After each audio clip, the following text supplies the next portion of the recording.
네, 미분기하학 1번부터 15번까지 졸업시험 문제를 같이 한번 풀어보도록 하겠습니다. 일단 1번부터 먼저 보면 1번 문제는 정칙곡선을 단위 속력으로 재매개야 하라는 문제이고, 정칙곡선 하면 딱 대표적으로 나오는 문제 중에 하나죠. 그렇다면 우리가 정칙곡선이 뭐였는지 간단하게 복습을 한번 해봐야겠습니다. 알파라는 어떤 곡선이 있을 때 R의 부분집합인 I에서 R3로 가는 공간 곡선을 우리가 이제 어떻게 얘기를 하냐면은, 얘가 정칙이라는 말은 이 매개 변수를 t라고 하면 알파 프라임 t가 0벡터가 되는 순간이 한 번도 없는, 즉 알파 프라임 t가 0벡터가 아닌 t 값이 절대 존재하지 않는 것이 알파가 정칙 곡선이라는 것의 정의였습니다.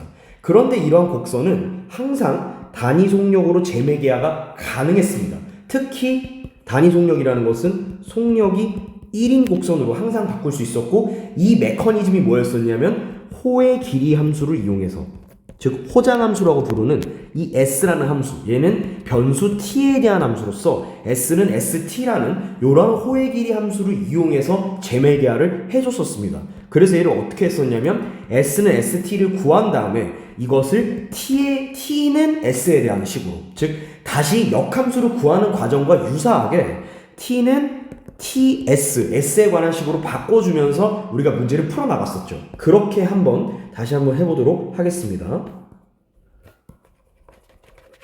먼저 우리가 뭘로 시작을 했었냐면 얘를 미분하는 걸로 처음으로 시작을 했었죠. 그래서 얘를 어떻게 미분을 했냐면, 미분하면은 마이너스 a sin t 그리고 a 코사인 t 그리고 b 이렇게 되죠. t에 대해서 미분하면. 그런 다음에 어떻게 했었냐면 알파 프라임 t의 크기를 구해줬었습니다. 왜냐하면 호의 길이를 구하기 위해서요. 그래서 얘는 어떻게 구해줬냐면 a 제곱에 사인 제곱 t 더하기 a 제곱에 코사인 t, 코사인 제곱 t 더하기 b 제곱이 됐었죠. 그런데 얘는 우리가 a 제곱으로 다음과 같은 항을 묶어줄 수 있어서 사인 제곱 더하기 코사인 제곱, 간단하게 일단 이렇게 쓰겠습니다. 더하기 b 제곱이 되고, 얘는 1이 되기 때문에 루트 a 제곱 더하기 b 제곱이 됩니다.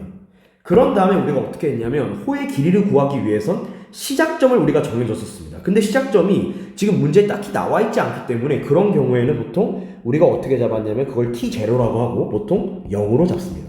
실수값 0으로요.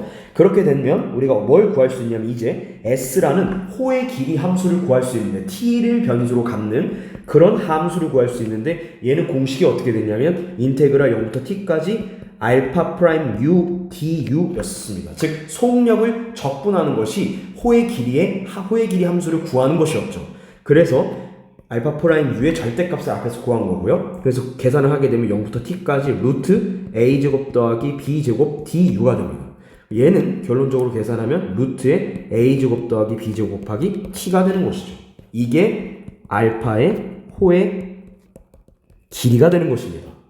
그런 다음에 아까 제가 좀 전에 말씀드린 것처럼 얘를 s는 루트 a 제곱 더하기 b 제곱 곱하기 t를 t는 s에 대한 식으로 우리가 바꿔서 표현을 해준다고 했었죠. 그래서 이걸 어떻게 되냐면, 어떻게 쓸 수 있냐면 t는 루트 a 제곱 더하기 b 제곱분의 s, 이렇게 거꾸로 다시 써줄 수 있겠죠. 왜냐하면 얘가 0이 아니니까 나눠줄 수 있으니까요. 그래서 이렇게 우리가 쓸 수 있었고, 그렇게 되면 얘는 s에 대한 식으로 바꿀 수 있기 때문에 재매개하를 어떻게 했냐면 정의하기를 베타 s라는 이 재매개화된 곡선을 우리가 베타라고 하겠습니다. 이 베타 s를 어떻게 할 수 있었냐면 재매개할 정의에 의해서 알파의 ts, 즉 알파와 t를 합성한 꼴로 우리가 정의를 해주면 이렇게 호의 길이로 재매개화를 할 수 있고, 이 값은 결론적으로 단위 속력 곡선이 됩니다.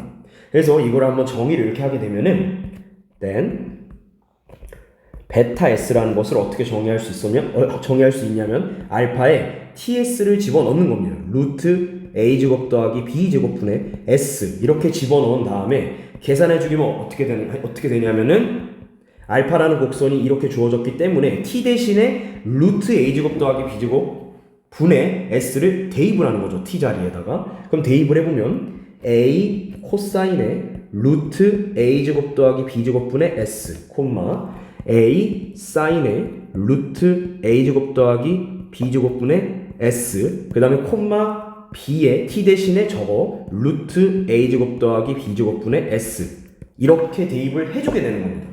얘는 자연스럽게 정칙 곡선이 되고 또한 베타 프라임 S의 크기는 반드시 1이 돼야 합니다. 사실 엄밀하게는 얘가 1이 되는 것을 체크해 주는 게 맞습니다. 그래서 얘를 간단하게 한번 체크를 해보죠. 그래서 check that 어떻게 쓸 수가 있냐면 베타 프라임 S라는 것을 다음과 같이 쓸 수 있습니다. 얘를 미분하면 되겠죠. 마이너스 A 사인에 루트 A제곱 더하기 B제곱분의 S에다가 요 속미분도 해줘야 되기 때문에 바깥으로 나가서 그게 루트 A제곱 더하기 B제곱분의 1이 되겠죠.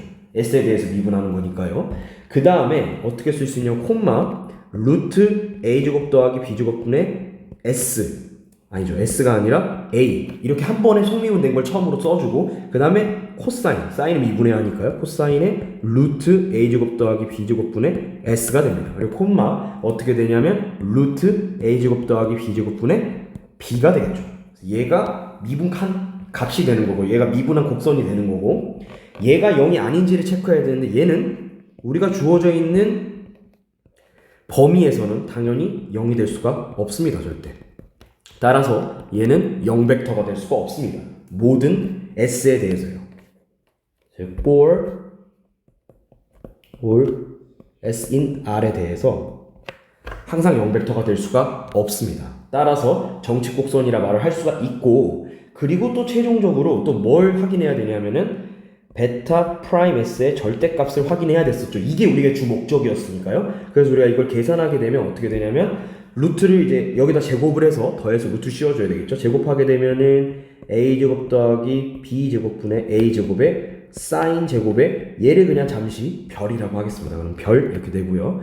그 다음에 더하기 A제곱 더하기 B제곱분의 A제곱에 코사인 제곱에 별 더하기 B제곱에 A제곱 더하기 B제곱분의 1 이렇게 곱해진 형태가 되겠죠.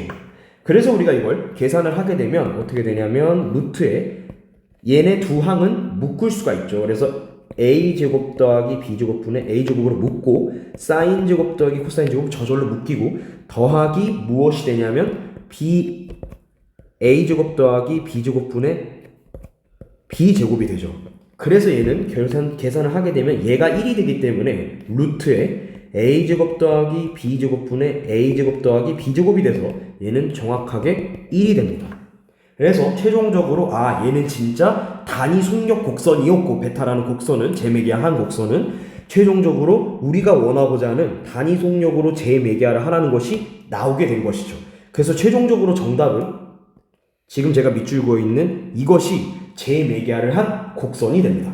그래서 이렇게 엄밀하게 끝을 내주면 1번 문제는 끝이 나게 됩니다. 그리고 이러한 곡선을 이러한 주어진 1번에서 말했던 이 알파라는 곡선을 특히나 circular helix라는 우리가 뭐라고 이걸 한글로는 부르냐면 원형 나선이라고 부르는 아주 특별하면서도 중요한 그런 곡선이 되겠습니다. 계속해서 2번 문제를 같이 한번 보도록 하겠습니다. 2번 문제도 역시 1번 문제와 물어보는 것이 똑같습니다. 역시 주어진 정칙 곡선을 단위 속력으로 재매개하라는 것입니다. 그래서 역시 푸는 방법도 1번과 동일하게 진행되기 때문에 바로 풀이를 한번 진행해 보도록 하겠습니다. 그래서 일단 시작은 역시 아까랑 똑같이 알파를 미분합니다. 그래서 알파 프라임 t는 여기서 뭐가 되냐면 2의 t승에 고배 미분으로 하게 되면 코사인 t 마이너스 사인 t 이렇게 쓸 수 있고요. 그 다음에 미분하게 되면 2의 t승에 한 번에 고배 미분을 적어주게 되면 사인 t 더하기 코사인 t 이렇게 되고 콤마 2의 t승이 됩니다. 그리고 우리가 어떻게 얘기할 수 있냐면 이렇기 때문에 알파 프라임 t의 크기를 바로 구할 수가 있겠죠. 그러면 루트에 2의 2t승에다가 코사인 t 마이너스 사인 t의 제곱 여기 대괄호 한번 해야 되겠죠. 더하기 사인 t 더하기 코사인 t의 전체 제곱 보기가 어렵네요. 이렇게 되고 더하기 1 이렇게 쓸 수가 있겠죠. 한 번에 그냥 2의 t승을 제곱한 것까지 묶은 겁니다. 그래서 한 번에 이렇게 묶으면 이런 식으로 써지게 되고요.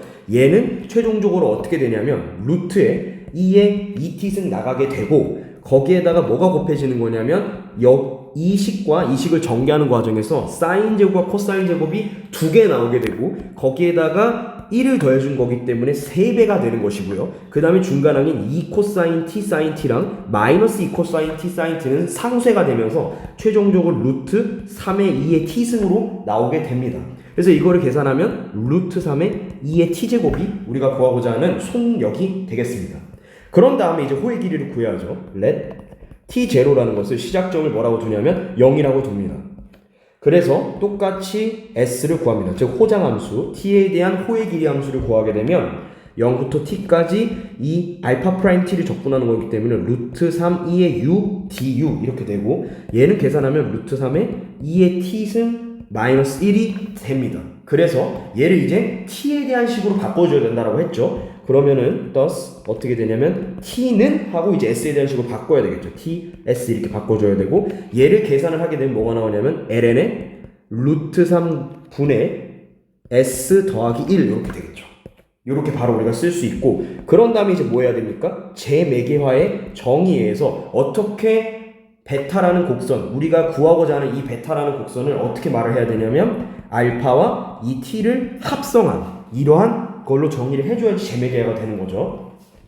그래서 정의를 해주게 되면 얘는 알파, 즉 s 대신에 그러니까 뭐냐면 t 대신에 ln 루트 3 플러스 s 더하기 1을 대입을 해주는 거죠. 요 t 자리에다가. 그래서 대입을 해서 계산을 하게 되면 어떻게 되냐면 루트 3s 플러스 1의 첫 번째 성분은 코사인의 ln의 루트 3 플러스 루트 3분의 s 더하기 1 콤마 그 다음에 루트 3s 더하기 1에 사인의 ln의 루트 3분의 s 더하기 1 이렇게 되고요. 콤마 루트 3분의 s 더하기 1 이렇게 되게 됩니다. 그러면 우리가 이게 진짜 답이 되는지 얘를 미분해보고 얘의 크기가 1인지를 확인하는 것이 원래는 맞다는 겁니다. 물론 여기까지 해서 답을 내도 상관은 없을 것 같습니다만 엄밀하게 하기 위해서는 우리가 얘가 진짜 맞는지 확인해주는 과정이 필요합니다. 그래서 어떻게 되냐면 베타가 얘는 반드시 정칙 곡선이 되고 and 베타 프라임 s를 절대값 하게 되면 반드시 1이 나오는지를 확인해야겠습니다. 그래서 확인해 보면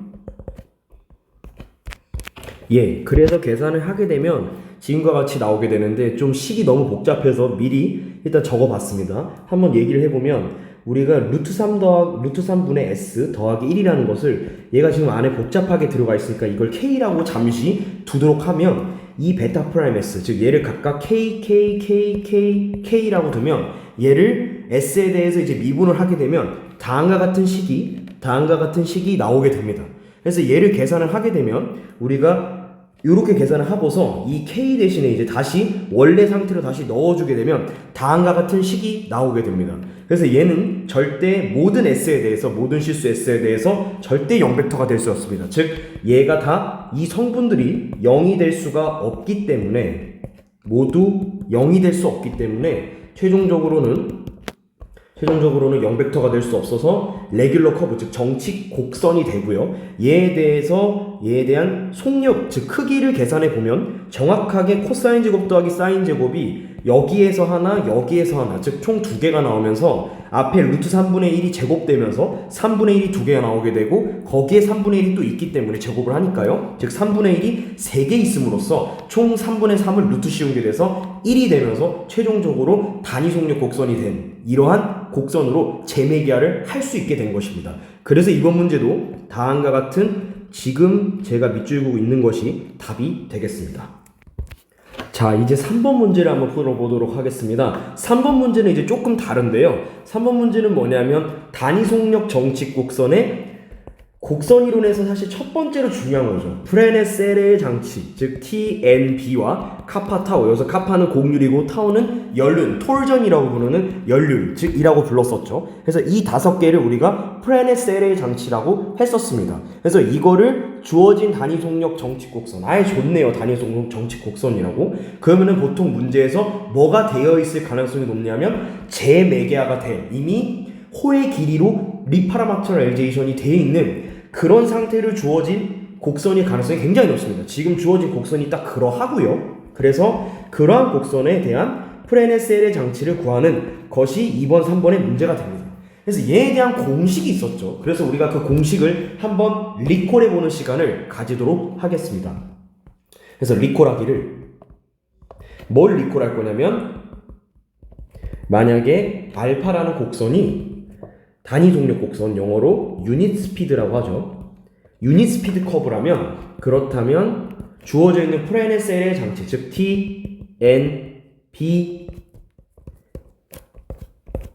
카파, 타우는 어떻게 계산이 되냐면 다음과 같은 공식으로 계산이 됐었죠. 첫 번째, 이건 반드시 암기해야 합니다. 너무너무 중요합니다. 자, 먼저 t는 어떻게 계산이 되냐면 t는 단순히 곡선을 한 번 미분한, 즉 알파 프라임 s로 계산을 했었고, n, 즉 법선 벡터, 단위 법선 벡터는 어떻게 계산했었냐면 알파를 두 번 미분한 거를 다시 알파의 크기로 나눠줬었죠. 그래야 단위 법선 벡터, 즉 크기가 1인 게 되는 거니까요. 이런 작업을 우리가 정교화라고 했었죠. 그렇게 해서 정교화를 해주게 된 거고, 얘는 사실 재표현을 해주게 되면 카파 s분의 t 프라임 s로도 쓸 수가 있죠. 근데 우리가 아직 카파 s를 아직 말 안 했기 때문에 이렇게도 일단 쓸 수 있다는 걸 잠시 알아두고, 그 다음에 종법선 벡터, 즉 바이노미얼 벡터인 b는 어떻게 계산이 됐냐면 t와 n을 크로스 프로덕트, 즉 외접을 해서 계산을 했었고요. 카파, 즉 공률은 우리가 어떻게 계산했냐면 단위 속력 정칙 곡선에서는 알파를 두 번 미분한 거를 크기로 구해줬었죠. 그러니까 알파 두 번 미분한 것의 크기로 구해줬었고요. 타우는 어떻게 계산했냐면, 연륜은 어떻게 계산했냐면 b 프라임 s와 ns를 내적한 거에다가 마이너스를 붙인 걸로 계산을 했었죠. 그런데 이 마이너스가 조금 이제 중요한 게, 헷갈릴 수 있는 게 뭐냐면요, 얘가 도카르모라는 책에서는, 우리가 배운 게 이제 도카르모 책에서 배운 건데, 도카르모에서는 이 마이너스를 우리가 붙이지 않고 계산했습니다. 왜냐하면 이 도카르모라는 수학자가 남반구 사람이어서, 이 브라질 사람이거든요. 그래서 남반구 기준으로 방향을 잡아서 타우를 정의를 했기 때문에 우리가 살고 있는 지 북반구죠. 북반구랑은 좀 관점의 차이가 있어서 마이너스를 붙이지 않았는데, 보통 대부분의 미분기하의 책에서는 마이너스를 붙여서 연료를 계산하기 때문에 그거를 관례적으로, 관습적으로 따르도록 하겠습니다. 그래서 저는 마이너스를 붙여서 계산할 거예요. 그래서 마이너스에다가 B'하고 N을 내적한 거, 즉 다시 쓰면 마이너스 B'과 N을 내적한 값으로 연료를 정의했었습니다. 그래서 이 공식을 반드시 암기해야 합니다. 너무 중요한 공식이기 때문에 별표를 5만 개 쳐도 모자랍니다. 그래서 이렇게 공식을 알았다고 치고 계산을 한번 시작하도록 하겠습니다. 풀이를 한번 시작해 볼게요. 자, 뭐부터 일단 먼저 구할 거냐면 제일 쉬운 거부터, 즉 알파를 한 번 미분한 거 바로 우리가 구할 수 있죠. 어떻게 시작할 거냐면 알파 프라임 s, 즉 얘는 뭐라고요? 얘는 ts, 즉 단위 접 벡터였죠. 그래서 이 단위 접 벡터는 어떻게 계산이 되냐면 그냥 미분 한번 하면 되죠. 마이너스 루트 a제곱 더하기 b제곱분의 a 곱하기 사인의 루트 a제곱 더하기 b제곱분의 s, 이렇게 되고, 두 번째 성분은 루트 a제곱 더하기 b제곱분의 a 코사인 s의 루트 a제곱 더하기 b제곱분의 s, 이렇게 되고, 세 번째 텀은 얘를 s에 대해서 미분하는 거니까 어떻게 되냐면 루트 a제곱 더하기 b제곱분의 b가 되겠죠. 요게 우리가 구하고자 하는 ts가 되겠습니다. 크기가 너무 커서 좀 축소를 한번 할게요. 붙여 쓰겠습니다. 요게 우리가 구하고자 하는 ts가 될 겁니다. 그쵸? 네, ts가 될 거고, 그 다음에 이제 뭘 구할 거냐면 카파를 먼저 구하도록 하겠습니다. 즉 공률을 한번 먼저 구해보도록 하겠습니다. 왜냐하면 공률이라는 것은 단위 속력 정칙 곡선에서 공률은 알파 더블 프라임에 대한 크기, 즉 가속도를 의미를 했기 때문에 우리가 한 번 더 미분하는 걸 바로 할 수 있어서 알파 더블 프라임 s를 구해보도록 하겠습니다. 얘를 구하면, 계산하면 얘를 s에 대해서 또 미분하는 거죠. 그럼 어떻게 되겠어요? 이 루트가 없어지겠죠. 그래서 a제곱 더하기 b제곱분의 a에다가 코사인의 루트 a제곱 더하기 b제곱분의 s, 이렇게 되겠고, 역시 이 안에 있는 속미분이 앞으로 튀어나가면서 루트가 없어져서 a제곱 더하기 b제곱분의 a의 코사인 미분은 마이너스 사인이니까 마이너스 앞에 붙이고 사인에 이렇게 나올 것이고요. 그죠? 그 다음에 얘는 상수죠. 그러니까 미분하면 0 되겠죠.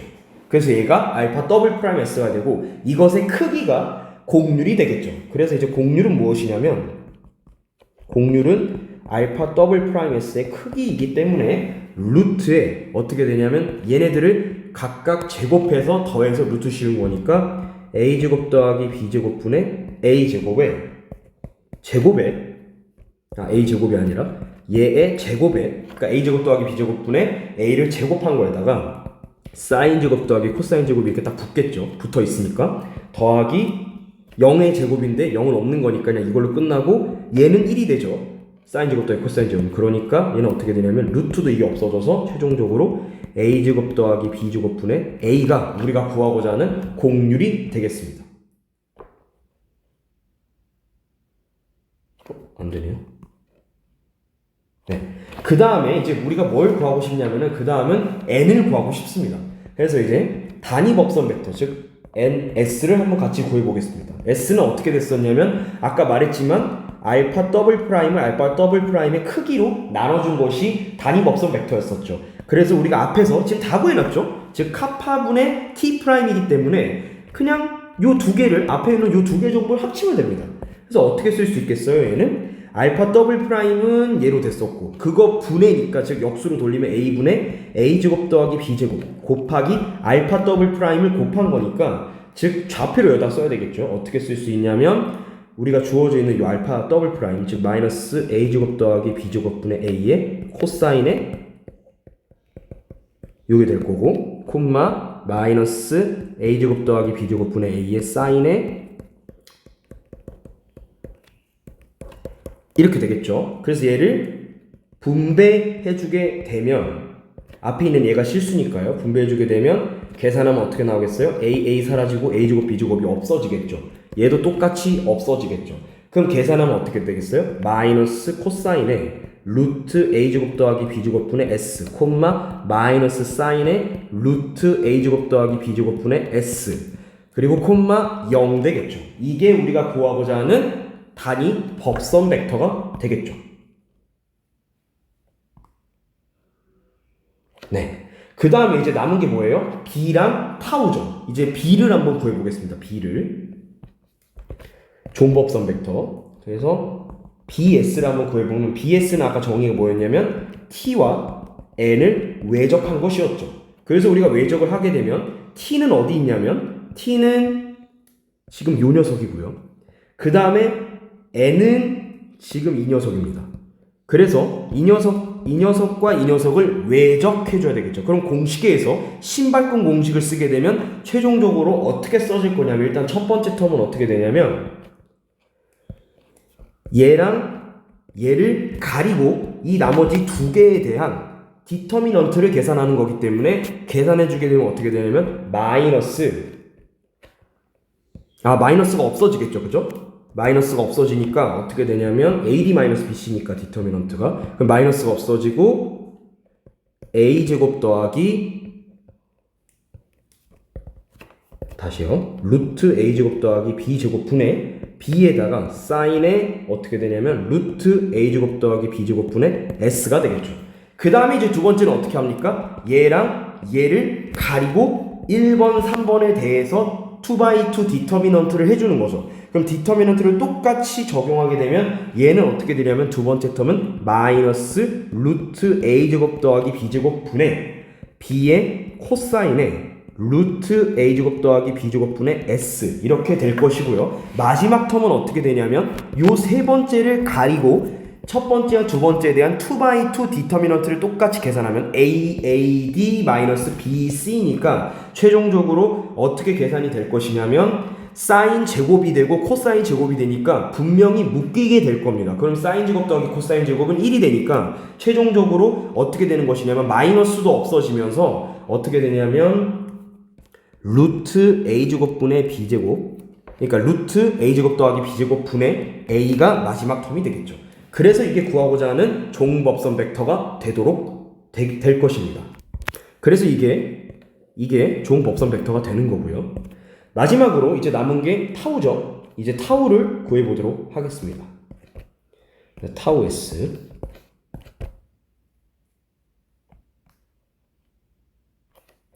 타우 S를 구해보면 타우 S의 경우에 마이너스 B 프라임 S, NS 두 개를 내적한 거에 마이너스를 붙이는 걸로 우리가 정의를 했기 때문에 B 프라임 S를 알아야 되죠. 근데 우리가 뭐 했어요? B를 구했단 말이죠. 그래서 B를 미분해야 되겠죠. 주어진 걸 미분해야 되겠죠. 그래서 미분하게 되면 아이고 사라졌네. 아유 왜 이래. 그래서 얘를 미분하게 되면 먼저 B 프라임을 미분해야 되겠죠. since B 프라임 S는 어떻게 되냐면 자 미분해 볼게요. S에 대해서 미분하게 되면은 루트 A제곱분의 B제곱분의 1이 앞으로 나가면서 루트가 없어지겠죠. 그럼 A제곱 더하기 B제곱분의 B가 되고요. 거기에 코사인에 루트 A제곱 더하기 B제곱분의 S가 되고 콤마 코사인 미분한 마이너스 사인인데 마이너스가 앞에 있으니까 플러스가 되고 루트 사라지면서 루트가 아니고 A제곱 더하기 B제곱분의 B의 사인에 어떻게 되냐면 루트 A제곱 더하기 B제곱분의 S 이렇게 되고 이거 미분하면 상수니까 그냥 0 되겠죠. 그래서 요 B'S와 뭐를 내적한다고요? N 즉 요 벡터 이 단위 법선 벡터를 내적해서 마이너스를 취해주면 우리가 구하고자 하는 답이 될 것입니다. 그래서 얘랑 얘를 내적하게 되면 자 타우 S는 그러면 어떻게 되냐면 마이너스에 최종적으로 뭐가 나오냐면 이 벡터와 이 벡터를 내적하는 것이니까요. 얘와 얘를 곱해주면 코사인 제곱에 마이너스 A제곱 더하기 B제곱분의 B가 될 거고 얘랑 얘를 내적하면 사인 제곱에 마이너스 A제곱 더하기 B제곱분의 B가 되니까 두 개는 결론적으로 A제곱 더하기 B제곱분의 B로 묶이고 사인 제곱 더하기 코사인 제곱이니까 1이 될 겁니다. 즉 뭐가 되냐면 마이너스 A제곱 더하기 B제곱분의 B가 될 겁니다. 그죠?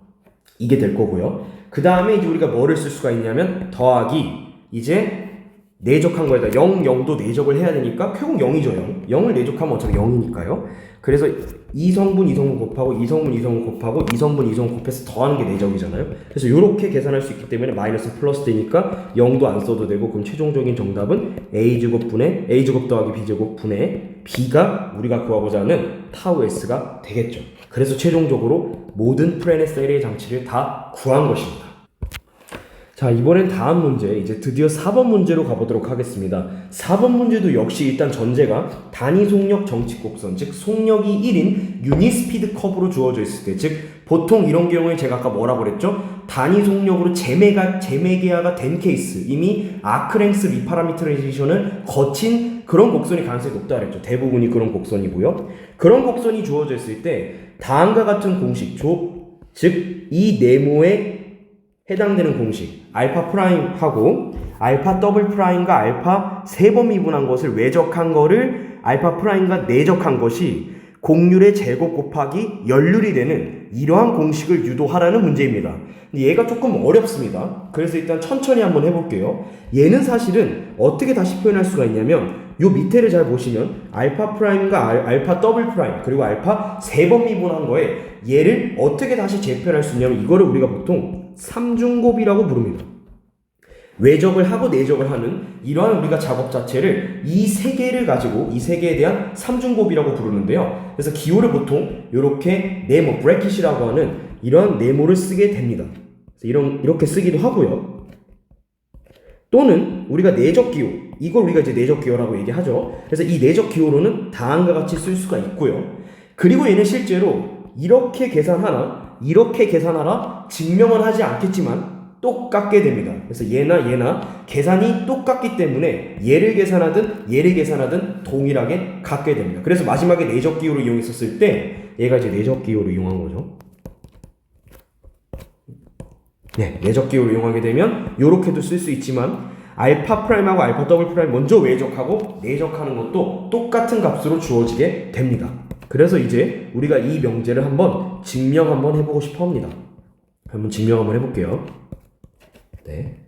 증명을 일단 해보면 그 증명을 하기 전에 우리가 또 뭘 알아야 되냐면 이걸 증명하기 위해서는 뭘 알아야 되냐면 프레네셀의 공식, 앞에서는 프레네셀의 장치를 했죠. 이번엔 프레네셀의 공식에 대해서 한번 알아보도록 하겠습니다. 왜냐하면 프레네셀의 장치에 대해서 저걸 얘기를 해줘야지 프레네셀의 공식을 말할 수 있는 거거든요. 그래서 이거를 한번 리콜 한번 해보도록 하겠습니다. 리콜 해보면 프레네셀의 공식, 셀의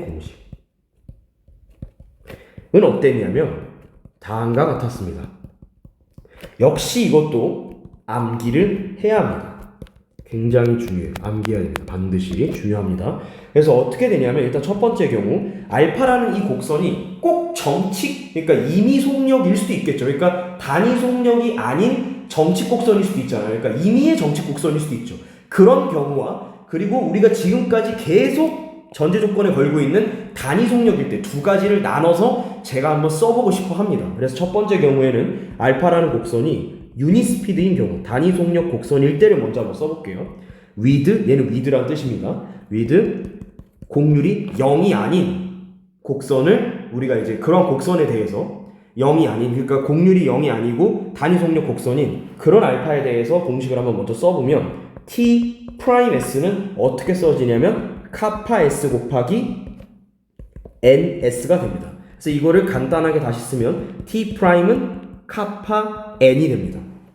그리고 두 번째로 n 프라임 s 단위 법선 벡터를 미분한 것은 마이너스 카파 s 곱하기 ts 더하기 타우 s 곱하기 bs가 됩니다. 즉 이거 우리가 간단하게 나타내면 n 프라임은 마이너스 kt 더하기 타우 b 카파 t 더하기 마이너스 카파 t 더하기 타우 b 이렇게 쓸 수 있고요. 그 다음에 마지막 b 프라임 s는 어떻게 써지냐면 마이너스 타우 s 곱하기 ns, 그러니까 곱하기라고 사실 말하면 안 돼요. 사실 내적이라 정확하게 말을 해야 되죠. 이 내적으로 이루어진 이러한 t 프라임, n 프라임, b 프라임을 이런 식으로 프레네셀의 장치를 이용해서 재표현을 쓸 수 있는 것이 표현을 할 수 있는 것이 프레네셀의 공식이 됩니다. 그래서 이 공식은 반드시 외워주셔야 되고요.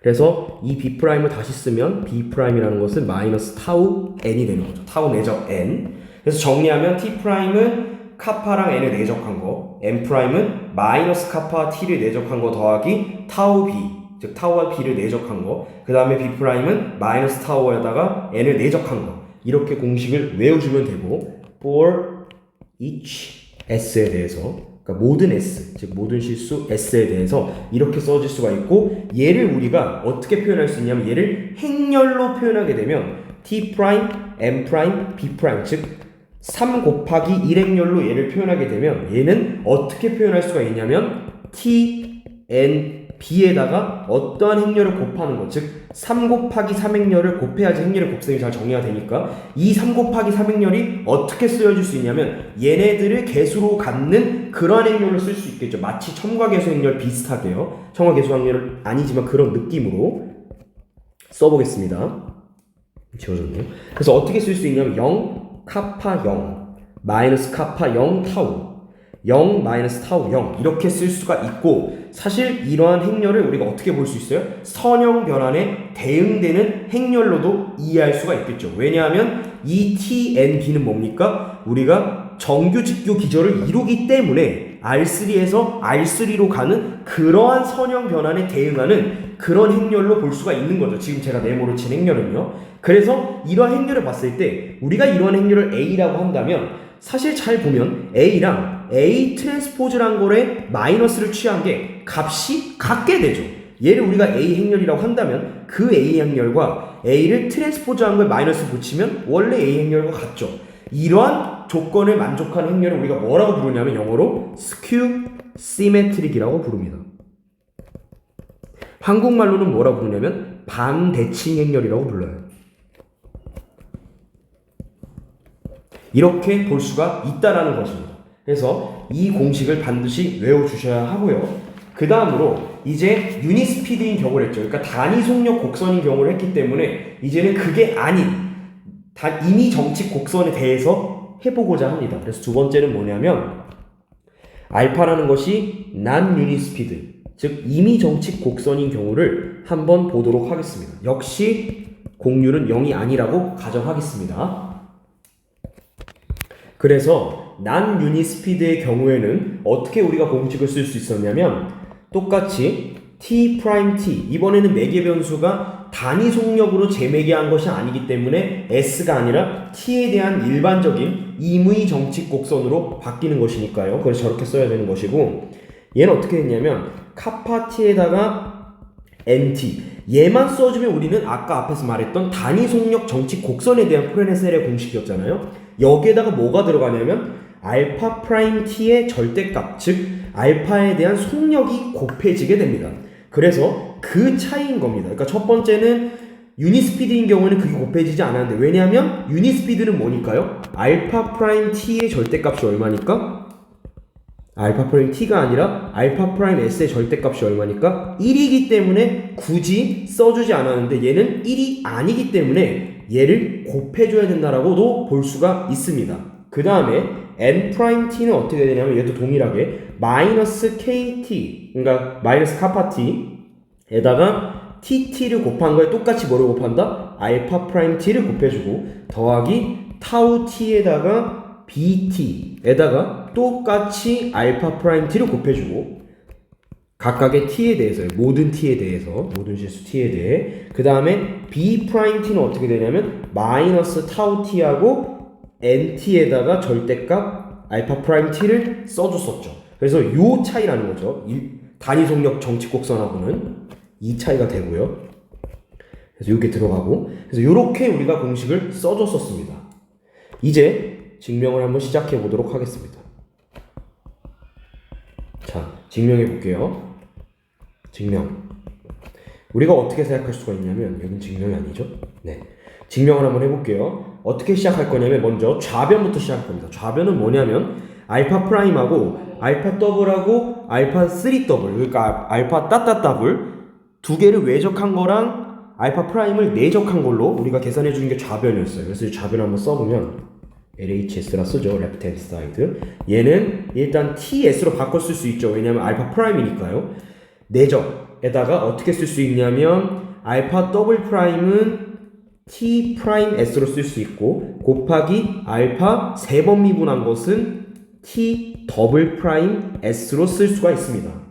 그렇게 되면 얘는 뭐랑 같게 되냐면 이 t 프라임과 t 더블 프라임을 어떻게 쓸 수 있겠어요? 앞에서 제가 얘기했던 이 프레네셀의 공식을 이용해서 적용하게 되면 어떻게 말할 수 있는 거냐면 ts 내적의 t 프라임은 어떻게 됐냐면 카파 s ns였었어요. 그죠? 곱하기 t 더블은 뭐겠어요? 이 카파 n에다가 미분을 한 게 되겠죠. 그래서 얘는 우리가 어떻게 쓸 수가 있냐면 카파 s에다가 n 프라임 s가 되겠죠. 그렇다면 여기에서 얘를 미분하는 과정에서 얘를 미분하면 분명히 카파 프라임 s의 ns 더하기 카파 s n 프라임 s 이렇게 두 개로 써야 되는 게 아니냐, 왜 이거 하나만 쓰냐라는 의문이 가질 수 있을 텐데, 걔는 왜 그러냐면 이 카파 프라임 s가 0이 되기 때문인데요. 왜 0이 되냐? 애초에 그거는 카파 s의 정의를 다시 볼 필요가 있습니다. 카파 s의 정의는 뭐였냐면 가속도에 대한 크기였죠. 즉 알파 더블 프라임을 크기를 취한 거, 그러니까 알파 더블 프라임에다 크기를 취한 게 정의였기 때문에 애초에 얘를 미분하게 되면 얘가 상수값이기 때문에 애초에 정의가 이 공률 자체가 상수값이기 때문에 미분하면 0이 되게 됩니다. 따라서 이 텀이 박살나면서 이 텀이 없어져 버려요. 그래서 카파 S n 프라임만 남게 되는 겁니다. 따라서 프레네셀의 공식 플러스 이 카파 S의 정의가 가속도의 크기이기 때문에 가속도의 크기는 상수값이므로 얘를 미분하면 0이 돼서 최종적으로 그 텀이 없어지고 이 텀만 남게 되는 거죠. 그 다음 과정은 어떻게 되는 거냐면 여기에서 이제 우리가 M'을 프레네셀의 공식을 적용할 수 있겠죠. 그래서 TS 내적에 카파 S NS 곱하기 카파 S에다가 M 프라임 어떻게 쓸 수 있냐? 마이너스 KT, 그냥 중간에 이 S 있는 거냐 다 생략하겠습니다. 이제 마이너스 KT 더하기 타우 B 이렇게 되는 거죠. 그런 다음에 얘도 똑같이 뭐 때문에? 프레네셀의 공식 때문에. 그러니까 이 과정에서 이 과정으로 가는 게요.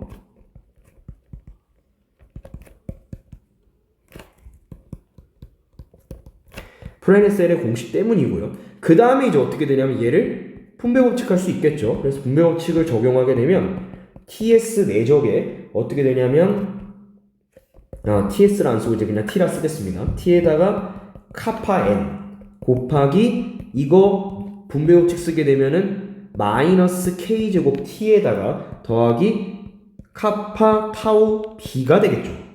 이렇게 될 겁니다. 그죠?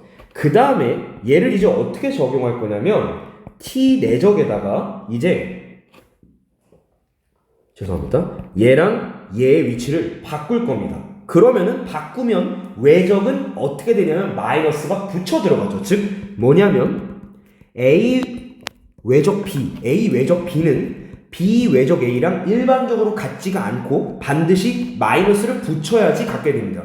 이러한 특성을 우리가 뭐라고 불렀냐면 안티 커뮤터티브라 불렀죠. 반교환적이다 이렇게 불렀었고, 이러한 반교환성 때문에 얘랑 얘를 바꿀 때 마이너스가 붙여 들어가는 거죠, 외적에서. 그래서 바꾸게 되면 어떻게 되냐면은 그냥 마이너스가 다 분배되니까 K제곱 T 마이너스 K 타우 B 이렇게 되고, 거기에다가 곱하기 카파 N 이렇게 되는 거죠. 그 다음에 이제 또 뭘 적용할 수가 있냐면 카파 N을 이렇게 뒤에서 분배 법칙을 적용할 수가 있겠죠. 그래서 분배 법칙을 하게 되면 T 내적에 카파 3승의 Tn, 그러니까 즉 T 곱하기 N인 거죠. T 곱하기 N, 카파 3승에다가 빼기 카파 제곱에 타우의 B 곱하기 N 요렇게 쓸 수가 있겠죠. 이렇게 분배 법칙을 오른쪽으로 적용한 거니까요. 그래서 이렇게 적용을 하게 되면 이제 우리가 또 뭐를 쓸 수가 있냐면 아까 제가 말했듯이 T, N, B는 서로 정규직교 기절, 즉 R3에서 정규직교 기절을 이루기 때문에 어떻게 쓸 수가 있냐면 T, N, B는 서로 다 직교 관계가 됩니다. 직교가 됩니다. 그래서 결론적으로 우리가 뭐를 알 수가 있냐면 T 곱하기 N은 B가 되고요. 그리고 B 곱하기 N은 마이너스 T가 된다는 사실을 알 수가 있습니다. 한번 써보면요. T 곱하기 N은 B가 되고 B 곱하기 N, 즉 T와 N을 T와 N을 외적하면 B가 되고 B와 N을 외적하면 마이너스 T가 되기 때문에 얘는 조금만 작게 쓸게요.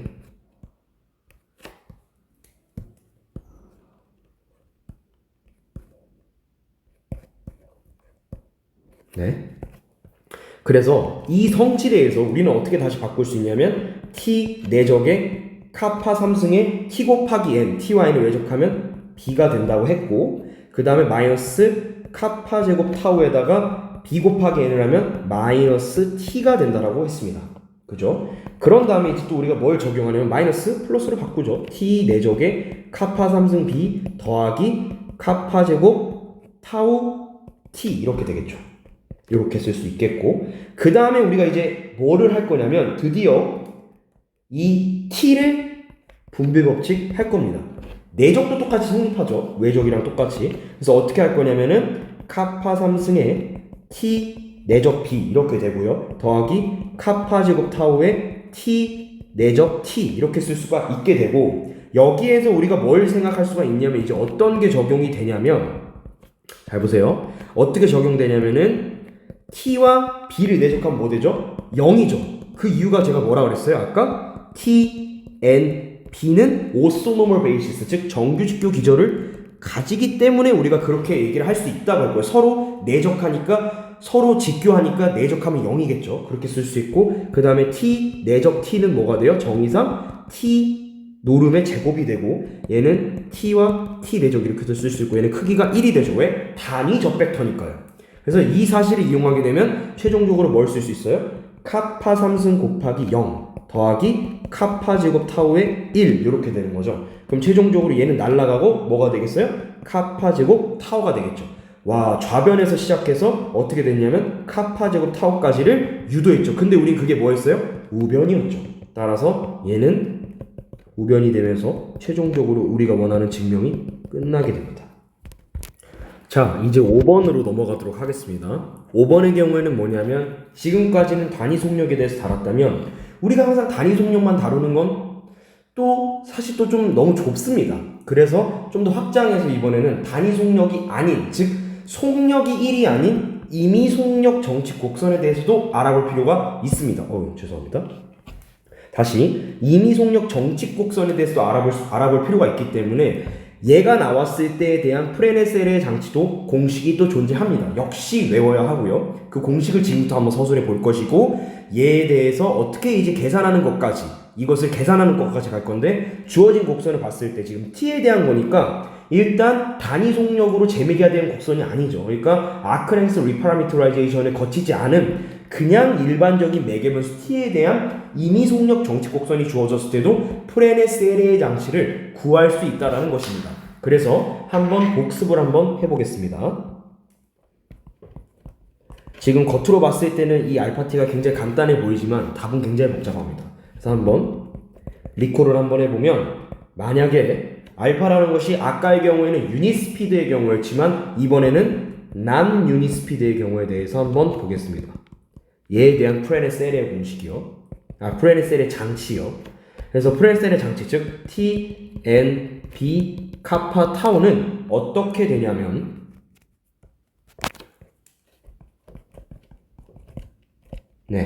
어떻게 되냐면 암기해야 됩니다. 이거 임의 속력 정치 곡선에 대해서는 첫 번째 t는 어떻게 되냐면 알파 프라임 t를 알파 프라임 t의 크기로 나눠주는 것으로 정의가 되고, n은 b 프라임이 아니라 종법선 벡터와 단위적 벡터의 곱으로 되고요.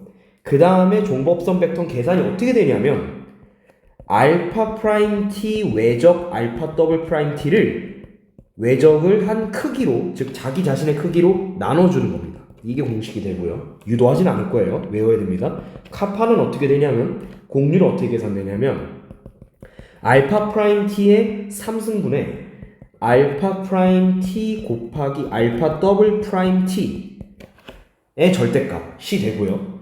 타우 t는 어떻게 되냐면 분모의 경우에는 알파 프라임과 알파 더블 프라임을 외적한 거의 크기를 취한 거의 제곱분의, 내적을 하는데 분자 같은 경우는 알파 프라임 곱하기 알파 더블을 외적한 거와 알파를 3번 미분한 거를 내적한 것으로 우리가 정의를 해줍니다. 그래서 얘를 뭐 또 어떻게도 쓸 수 있냐면 알파 프라임 곱하기 알파 더블의 크기의 제곱분의 알파 프라임과 알파 더블 프라임과 알파 3번 미분한 거에 3중곱으로도 볼 수 있고, 또는 얘를 어떻게 볼 수도 있냐면 알파 프라임 곱하기 알파 더블 프라임의 외적의 크기의 제곱분의 알파 프라임 곱하기 알파 더블의 알파를 3번 미분한 이런 결과로도 볼 수가 있습니다. 그리고 제가 여기서 좀 더 첨언을 하자면 이 카파티에 대해서 잠깐 좀 볼 필요가 있는데요. 지금 같은 경우는 이 알파가 난 유닛 스피드이면서 공간 곡선, 즉 공간상의 곡선 i에서 아까 말했던 R3로 가는 그런 곡선의 경우에 대해서 이런 공식이 적용이 되는데요. 그렇다면 공간 곡선이 아닌 i에서 R2로 가는, 즉 Z 성분이 0인 평면 곡선의 경우에 대한 공식이 분명히 존재합니다. 얘를 응용해서 어떻게 되냐면 특별한 경우로 y콜 fx꼴로 써지는 이런 꼴의 평면 곡선에 대한 평면곡선의 곡률에 대한 공식이 있습니다. 그 공식이 지금 제가 처음 쓴 예로부터 나오게 되는데요. 그 공식이 어떻게 되냐면 좀 한 단계 위에 올려서 쓸게요. 이 특별한 경우에는 어떤 공식이 되냐면 y콜 fx콜, 즉 어떻게 보겠다는 뜻이냐면 이 알파라는 곡선을 i에서 R2로 가는 곡선으로 본다는 건데, 얘를 어떻게 이제 이해한다는 거냐면 매개 변수를 x로 생각을 해서 x, fx 이렇게 보겠다는 것입니다. 즉 알파 x를 x, fx로 보겠다는 뜻으로서 우리가 이제 어떻게 곡률 공식이 만들어지냐면, 얘의 경우에 카파 t의 경우는 카파 t는 어떻게 되냐면 1 플러스 f 프라임 x의 제곱에 전체의 2분의 3승분의 절대값 f 더블 프라임 x가 됩니다. 그래서 이러한 공식도 알아두셨으면 좋겠습니다. 왜냐하면 이거는 대수 2에도 등장하기 때문에 굉장히 중요한 공식이라고 할 수 있겠습니다. 그래서 요거까지 같이 한번 알아보았고요. 여기서 t가 아니라 여기서 x라 써야 되겠죠? 네. 그래서 요렇게 평면 곡선의 특별한 경우에 대해서도 이러한 공식을 한번 알아보았습니다. 자, 그렇다면 이제 진짜 풀이를 한번 시작해 보도록 하겠습니다. 그래서 풀이를 이제 드디어 시작하겠습니다. 자, 일단 시작해 보면 일단 스텝 1. 첫 번째 단계는 무엇이냐면 주어진 알파라는 저 임의 정칙 곡선을 어쨌든 정칙 곡선이라는 건 미분에서 0이 되는 점이 없는 거니까 그런 t가 존재하지 않는 거니까 미분을 엄청 많이 합니다. 그래서 첫 번째 알파 프라임 t를 일단 구해야 되겠죠. 왜냐하면 그래야지 지금 주어져 있는 공식들을 이용할 수 있기 때문에 미분하면 2t, 3t 제곱이 될 거고 한 번 더 미분하겠습니다. 알파 더블 프라임 t는 2, 0, 6t가 되고 한 번 더 미분하겠습니다. 세 번 미분하면 0, 0, 6이 됩니다. 그 다음에 스텝 2는 뭐냐면 자, 뭘 계산할 거냐면 알파 프라임 t의 절대값 즉 속력을 구해보면 이건 어떻게 돼요? 루트의 4t 제곱 더하기 차수가 높은 것부터 적죠. 9t 4승 더하기 4t 제곱 플러스 1이 되겠죠.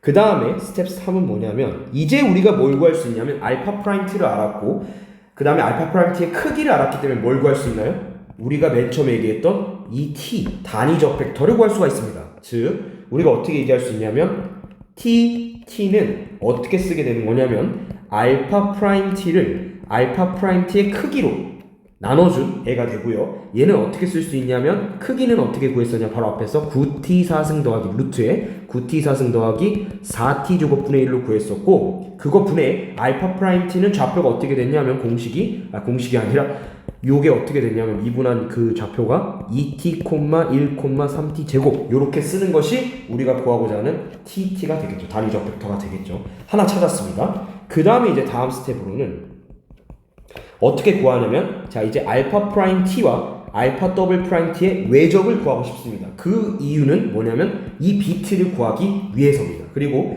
얘도 카파 t도 구하기 위해서 알파 프라임과 알파 더블 프라임은 외적한 걸 구하게 되면 아까도 제가 얘기했지만 얘네 둘을 외적한 걸로 우리가 계산하게 되면 먼저 얘를 지우고 이렇게 디터미넌트로 계산하게 되면 6t가 되죠. 그래서 얘는 처음 성분은 6t가 되고 그 다음에 이제 또 어떻게 돼요? 이번에는 얘를 줄이고 요렇게 계산하게 되면 6t 제곱 마이너스 12t 제곱이 되기 때문에 마이너스 6t 제곱이 되겠죠. 마지막 성분은 얘를 지우고 얘에 대한 2x2 디터미넌트니까 마이너스 2가 되겠습니다. 그래서 최종적으로 얘를 계산하면 마이너스 2가 되는 거고요. 요게 우리가 구하고자 하는 외적의 좌표값이 되는 거고요. R3의 좌표가 되고 그럼 얘 크기도 이제 알아야 되겠죠. 자, 얘 크기는 어떻게 됩니까? 얘 크기는 루트에 36t 4승 더하기 36t 제곱 더하기 4가 되겠죠. 그 다음에 이제 스텝 5로 갑시다. 다음 단계는 어떻게 계산이 되냐면 자 이제 bt를 이제 계산할 수 있겠죠. bt. 그래서 bt를 어떻게 계산할 수 있었냐면 알파 프라임 곱하기 알파 더블 프라임의 크기 분의 알파 프라임 곱하기 알파 더블 프라임이었습니다. 그래서 이거를 계산하게 되면 어떻게 나오냐면 루트에 36t 4승 더하기 36t 제곱 더하기 4 분의 우리가 앞에서 계산한 게 이거였으니까요. 그거 분의 우리가 좌표를 어떻게 쓰냐면 6t, 마이너스 6t 제곱, 마이너스 2 이렇게 써줄 수 있겠죠. 그래서 b를 구했습니다. 네, 그래서 우리가 최종적으로 일단 종법선 벡터를 구했고요. 그 다음으로 이제 구하고 싶은 건 단위 법선 벡터를 우리가 구하고 싶은 거죠. 그래서 단위 법선 벡터를 앞에서 삼각형이 됐냐? 자, 단위 법선 벡터를 이제 계산하면 얘는 bt 곱하기 tt, 즉 b와 t를 외적한 걸 우리가 계산했었죠. 그래서 이걸 우리가 계산할 때 어떻게 계산했냐면 우리가 방금 구한 요 bt, 따끈따끈하게 구한 요 bt를 복사하겠습니다. 저렇게 곱하기 자 tt도 아까 우리가 앞에서 구했죠. tt의 경우에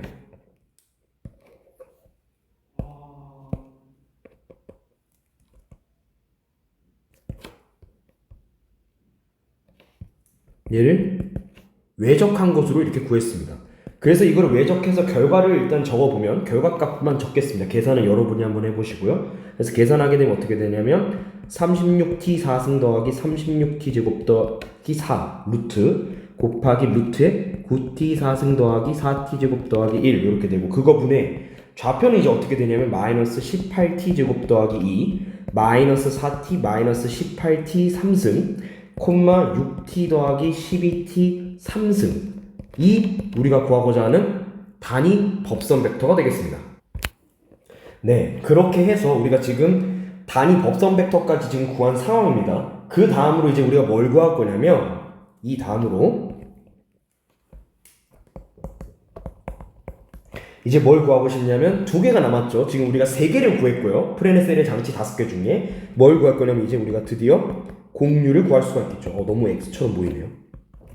카파 T 공률을 우리가 이제 구할 수 있고 공률의 공식은 아까 뭐였냐면 알파 프라임의 3승 분의 알파 프라임 곱하기 알파 더블 프라임의 외적한 거를 크기로 올려준 크기를 우리가 이제 카파라고 불렀었죠. 공률이라고 불렀었죠. 그래서 이 계산을 우리가 하게 되면 계산 한번 여러분들이 해보세요. 계산하면은 뭐가 나오냐면 9t 4승 더하기 4t 제곱 더하기 1에 2분의 3승 분의 36t 4승 그러니까 지금 앞에 있던 걸 이용하는 거죠. 왜냐하면 알파 프라임의 절대값도 구했고 알파 프라임 곱하기 알파 더블 프라임의 크기도 다 구해놨죠. 지금 요것과 요걸 다 구해놨기 때문에 이제 그거를 이용하게 되면 36t 4승 더하기 36t 제곱 더하기 4에 뭐가 되냐면 2분의 1승이 됩니다. 이게 카파가 되겠고요. 그 다음에 마지막으로 타우T 연률은 어떻게 구하냐면 이 타우T는 공식에 의해서 알파 프라임 곱하기 알파 더블 프라임에 곱한 거에 크기의 제곱 분의 알파 프라임 곱하기 알파 더블 프라임에 외적한 거에다가 알파 3번 미분한 걸 내적하는 거였었죠. 이걸 계산하면 뭐가 나오냐면 36t 4승 더하기 36t 제곱 더하기 4 즉 루트가 벗겨지는 거죠. 제곱이니까 그거 분의 계산하면 뭐가 나오냐면 마이너스 12가 되는 것을 알 수 있고 최종적으로 우리가 구하고자 하는 이 프레네셀의 장치를 다 구할 수 있게 됩니다. 일단 오늘은 여기까지 하고 다음 시간에는 6번부터 10번까지의 풀이를 하도록 하겠습니다. 수고했습니다.